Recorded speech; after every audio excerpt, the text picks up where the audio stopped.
It's a difficult motherfucker where you're going to fail and you're going to be in your head. You're going to be saying, I'm not good enough. And it's how you get through that. It's how you get through that on a daily basis when that thing is saying, man, I'm 43, I've done so much. You start to become civilized. The refrigerator gets full. You start making money and you start, I'm not getting cold anymore. I'm retired.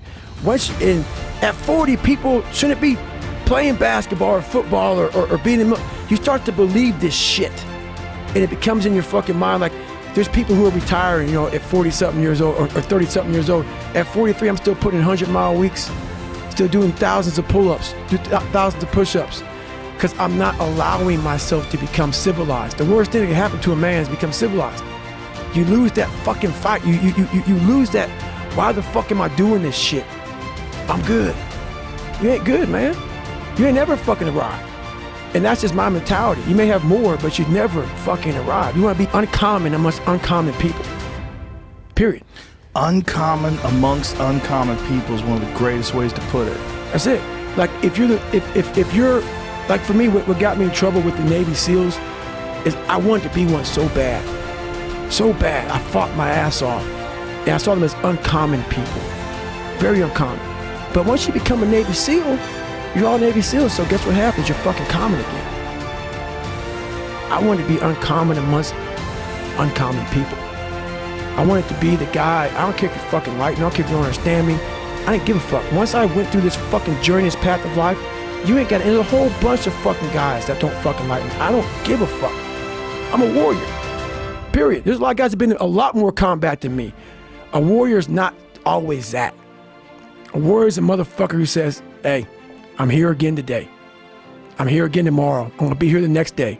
I'm 50 years old, I'm still fucking getting after it. It's a person that puts no fucking limit on what's possible. And that's what got me in trouble a lot. And that's why I went to Ranger School as a SEAL. That's why I tried to go to Delta Force twice. You know, I've been through all these different training programs because I was looking for, in the military, what I saw is, in the training, these people get their ass handed to them. After they get out, a lot of them get civilized. I always wanted to go back into training. I wanted to go back to war. And the war was in that training program where you see guys who can quit, guys who are brutal, guys who are suffering. As a SEAL, you don't volunteer for Ranger School. I did. I put in 7 chits, got turned down. My 8th trip, got accepted. I went at 28, 29 years old. And they go, why did you go? Because I started becoming civilized. I started becoming complacent. I need to get my fucking ass kicked again. And when you go as a SEAL going down to, you have no rank in Ranger School. You could be a major. You're just fucking Joe Brown. You're nobody. And you're not eating, you're not sleeping. So I always would I would immerse myself in shit like that. Even I would climb the ladder and I'd intentionally fall back down that motherfucker to say, all right, man, getting soft, dude. Getting soft. Kick your fucking ass again. And it's kind of the process. Did you find resistance from that amongst other guys that didn't like that you were making them uncomfortable? Because that is something that there's a natural instinct that people have when someone's working harder than them to somehow or another diminish that person. Well, I know that a lot of guys don't like me for a lot of reasons. And I realize that. I am a guy that doesn't care if you like me or not. And when you're an alpha male and you're against other alpha males, and we eat our own. Alpha males eat their own. And I love that shit. Let's fucking go, man. I'm all about that kind of mentality. But I would sometimes take it to another level. I wasn't part of a good old boy network. I didn't want to be I wanted to be David fucking Goggins. For too long in my life, and it got me in trouble. For too long in my life, I wanted to be accepted. Growing up, I lied. I fucking did what I could.